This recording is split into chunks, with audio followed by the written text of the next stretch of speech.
राजकुमार आदित्य अपने 2 सैनिकों के साथ घने जंगल के अंदर खड़ा हुआ था। उस जंगल में अजीब सा कोहरा फैला हुआ था। एक सैनिक डरते हुए राजकुमार आदित्य से कहता है, बादशाह, हमें वापस चलना चाहिए। तुम्हारे चेहरे पर ये खौफ क्यों छलक रहा है? बादशाह, क्या आप देख नहीं रहे? यहाँ पर कितना खौफनाक कोहरा छाया हुआ है। वो तो हम देख ही रहे हैं, लेकिन हमें एक बात समझ में नहीं आ रही। जिस शेर का पीछा करते करते हम यहाँ तक आए हैं, अचानक वो कहाँ गायब हो गया? बादशाह, मुझे तो लगता है वो कोई जादुई शेर था।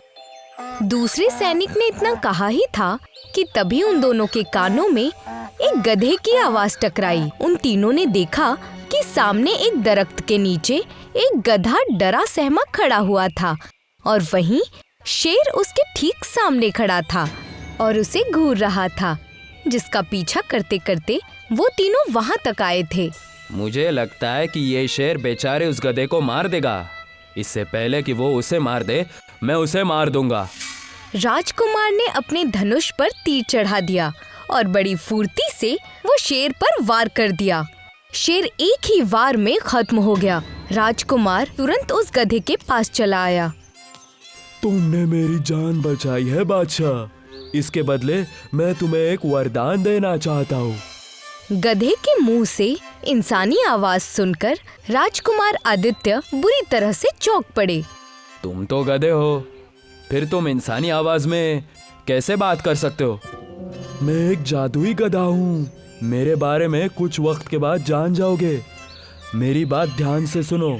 मैं तुम्हें एक वरदान देता हूँ। जब भी तुम किसी मायावी शक्तिशाली जादूगरनी को छुओगे तो वो इसी वक्त मोम की बन जाएंगी और कुछ वक्त के बाद पिघलकर खत्म हो जाएगी।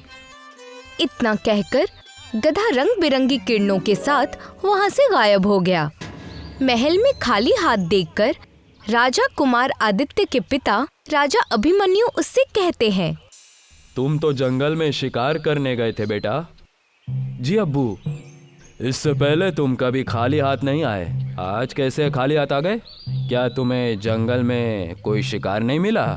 राजकुमार आदित्य उच्च मायावी गधे की बात अपने पिता से छुपाते हुए कहता है, नहीं अब्बू, मैं अपने सैनिकों के साथ शाम तक शिकार को तलाशता रहा, लेकिन एक भी शिकार नहीं मिला।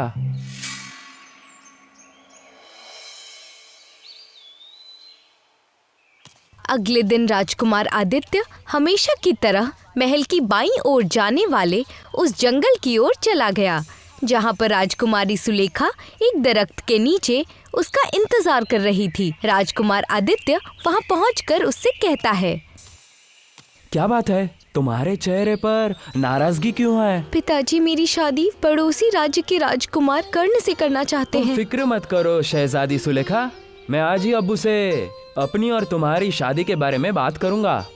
इतना बोलकर राजकुमार आदित्य कल की हैरान कर देने वाली घटना राजकुमारी सुलेखा को बताता है। समझ में नहीं आता वो जादुई गधा कौन था? ये तो बड़ी ही अजीब घटना थी राजकुमार। तुमने इस घटना के बारे में अपने पिता को क्यों नहीं बताया? अब्बू तंत्र मंत्र की बातों पर बहुत ज्यादा यकीन करते हैं। मैं बचपन से ही देख रहा हूँ कि मेरे महल में कोई ना कोई साधु तंत्र मंत्र करते रहता है। मैंने उन्हें इस खौफ की वजह से नहीं बताया कि कहीं वो मेरे शिकार पर जाने पर रोक ना लगा दे। कुछ वक्त बाद राजकुमार आदित्य अपने महल लौट आया। अगले दिन राजकुमार आदित्य अपने पिता से बोला, अब्बू, मैं पड़ोसी कस्बे का बादशाह विक्रम की लड़की शहजादी सुलेखा से मोहब्बत करता हूँ और वो भी मुझसे मोहब्बत करती है। मैं उससे निकाह करना चाहता हूँ। राजकुमार आदित्य की बात सुनकर राजा अभिमन्यु के चेहरे पर संजीदगी झलकने लगी। शहजादे आदित्य, तुम्हारा निकाह नहीं हो सकता। आप क्या कहना चाह रहे हैं अब्बू? कि मेरा निकाह शहजादी सुलेखा से नहीं हो सकता या फिर मेरा निकाह नहीं हो सकता? तुम्हारा इस जिंदगी में कभी निकाह नहीं हो सकता। तुम्हें जिंदगी भर कुंवारा ही रहना होगा शहजादे आदित्य। तुम शायद जानते नहीं कि तुम्हारे ऊपर एक श्राप है। श्राप? कैसा श्राप अब्बू? आप क्या कह रहे हैं? मैंने तुमसे एक बात छिपाई थी शहजादे आदित्य। तुम्हारे अम्मी से मैंने दूसरा निकाह किया था। उसके पहले मेरी एक बीवी थी जो मेरे बादशाही पर बुरी नज़र रखती थी और वो शैतान को प्रसन्न करने के लिए जादुई टोना करती थी और बेगुनाह लोगों की बलि भी देती थी। जब मुझे ये पता चला तो मैंने उसे अपने गांव से धक्के मारकर बाहर निकाल दिया और बदले में उसने मुझे श्राप दे दिया कि जब भी मैं किसी दूसरी औरत से निकाह करूंगा और उससे जो मुझे बच्चा पैदा होगा उस बच्चे को जिंदगी भर कुंवारा ही रहना होगा। अगर वो बच्चा किसी भी औरत से शादी करने के लिए जैसे ही वर्णमाला गले में डालेगा उसकी बीवी एक मोम में तब्दील हो जाएगी और उसके कुछ वक्त के बाद मेरा बेटा भी मोम में तब्दील हो जाएगा। मुझे तो अभी भी यकीन नहीं हो रहा कि जो आप बोल रहे हैं क्या वो सच में हकीकत में हो सकता है। मैं जो कह रहा हूँ वो बिल्कुल सच है शहजादे आदित्य। मैं तुम्हें और तुम्हारी बीवी को मोम का बनता हुआ और तुम दोनों को पिघलते हुए नहीं देख सकता। सालों से उस श्राप को खत्म करने के लिए न जाने कितने साधुओं को महल में तंत्र मंत्र करने के लिए बुला चुका हूँ, मगर कुछ भी नहीं हुआ। अपने पिता की बात सुनकर राजकुमार आदित्य ने संजीदगी से कहा, अब्बू, मैं शहजादी सुलेखा से मोहब्बत करता हूँ और कोई भी श्राप मेरे मोहब्बत के बीच नहीं आ सकता और जो कुछ भी होगा मैं देख लूंगा। राजा अभिमन्यु ने अपने बेटे राजकुमार आदित्य को बहुत समझाने की कोशिश की, लेकिन राजकुमार आदित्य ने उनकी एक नहीं सुनी। राजा अभिमन्यु हार मान गए, लेकिन मंडप में जैसे ही राजकुमार आदित्य ने राजकुमारी सुलेखा के गले में वरमाला डाली, अचानक राजकुमारी सुलेखा रंग बिरंगी किरणों के साथ मोम में तब्दील हो गई। ये देखकर राजकुमार आदित्य बुरी तरह से चौंक गया। ऐसा कैसे हो सकता है? इसका मतलब अब्बू सच कह रहे थे। मैंने तुमसे कहा था आदित्य, लेकिन तुमने मेरी बात नहीं मानी। तभी वहाँ पर महल के राजगुरु आ पहुँचे और राजकुमार आदित्य की ओर देखकर बोले, मामला बहुत गंभीर है शहजादे। तुम्हारी बीवी तो मोम की बन चुकी है और कुछ घंटों के बाद तुम भी मोम के बन जाओगे। अगर तुम चाहते हो कि ऐसा कुछ ना हो तो उसे खत्म करना होगा जिसने ये श्राप दिया है, मतलब तुम्हारी सौतेली अम्मी को, जो यहाँ से कुछ दूर एक घने जंगल में रहती है। लेकिन उसे मारना इतना आसान काम नहीं है शहजादे। तो मुझे बताइए राजगिरो, मैं उन्हें कैसे खत्म कर तुम्हारी सौतेली अम्मी एक शैतान की पुजारन है जो बहुत ही ताकतवर है। उसके ऊपर किसी भी तरीके का तंत्र मंत्र काम नहीं करता। उसे केवल वो ही खत्म कर सकता है जिसके पास उसकी जैसी शक्ति हो। मैं आपकी बात का मतलब नहीं समझा। मतलब ये है कि तुम्हारी सौतेली अम्मी ने तुम्हारे खानदान को श्राप दे दिया, जिसकी वजह से तुम्हारी बीवी मोम की बन गई और तुम भी मोम की बन जाओगे। अगर तुम में ऐसी शक्ति हो जो तुम अपनी सौतेली अम्मी को भी मोम की बना सकते हो, तभी तुम इस श्राप से मुक्ति पा सकते हो और तुम्हारी सौतेली अम्मी का खत्म हो सकता है। राजगुरु की बात सुनकर अचानक आदित्य को उस गधे का आशीर्वाद याद आ गया। आदित्य रहस्यमय अंदाज में राजगुरु की ओर देखकर कहता है, आप फिक्र मत कीजिए राजगिरो, मेरे सौतेली अम्मी का खात्मा आज ही होगा। इतना कहकर राजकुमार आदित्य घोड़े पर सवार होकर जंगल में बने उस पुराने किले की ओर बढ़ गए।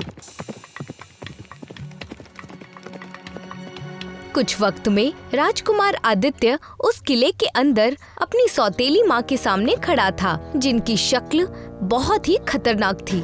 राजकुमार आदित्य को देखकर उसकी सौतेली माँ हंसते हुए कहती है, तो आखिर तुम्हें यहाँ पर आना ही पड़ा आदित्य, लेकिन कोई फायदा नहीं, तुम मुझे मार नहीं सकते। मैं आपको खत्म करने के लिए आया हूँ।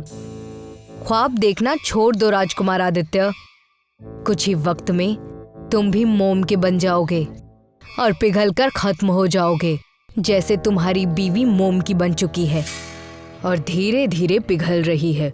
अचानक राजकुमार आदित्य अपनी सौतेली माँ के करीब आ गया और उसका हाथ पकड़ लिया।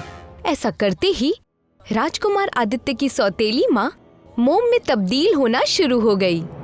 ऐसा नहीं हो सकता, नहीं, ये नामुमकिन है। सब कुछ मुमकिन है। राजकुमार आदित्य की सौतेली माँ पूरी तरह से मोम बन गई। अचानक रंग बिरंगी किरणों के साथ वही गधा वहाँ पर आ गया और राजकुमार आदित्य की ओर देखकर बोला, जल्दी से इस मोम में आग लगा दो, इससे पहले कि ये दोबारा अपने असली रूप में आ जाए। राजकुमार ने तुरंत वहाँ जलती हुई मशाल उठाई और अपनी सौतेली माँ के मोम के पुतले के ऊपर फेंक दी। कुछ ही वक्त में वो मोम पिघलने के साथ खत्म हो गई। तभी रंग बिरंगी किरणों के साथ वो गधा एक खूबसूरत आदमी में तब्दील हो गया। कौन हो तुम? मैं एक वन रक्षक हूँ। सालों पहले तुम्हारी सौतेली अम्मी काला जादू करने के लिए जंगल के जंतुओं की बलि दे देती थी। जब मैंने उसे ऐसा करने से रोका तब उसने मुझे अपनी जादू की शक्ति से एक गधे के रूप में तब्दील कर दिया। गधे के रूप में तब्दील होकर मेरी सारी शक्तियाँ खत्म हो गई, केवल एक शक्ति के सिवा कि मैं गधे के रूप में भी किसी मनुष्य के साथ बात कर सकता था और सिर्फ एक वरदान दे सकता था। जब मैंने तुम्हें पहली बार देखा तब मैं समझ गया कि तुम बादशाह अभिमन्यु के लड़के हो, कि जो वरदान मैंने तुम्हें दिया था वही वरदान मुझे गधे के रूप से मुक्त कर सकता है, और वही वरदान तुम्हारे खानदान के लगे हुए श्राप पर भी खत्म हो सकता है। अब सब कुछ ठीक हो चुका है शहजादे, तुम आराम से अपने महल जा सकते हो। इतना कहकर वो खूबसूरत आदमी रंग बिरंगी किरणों के साथ वहाँ से गायब हो गया और राजकुमार आदित्य खुशी खुशी अपने महल आ गए, जहाँ पर सब कुछ सही हो चुका था।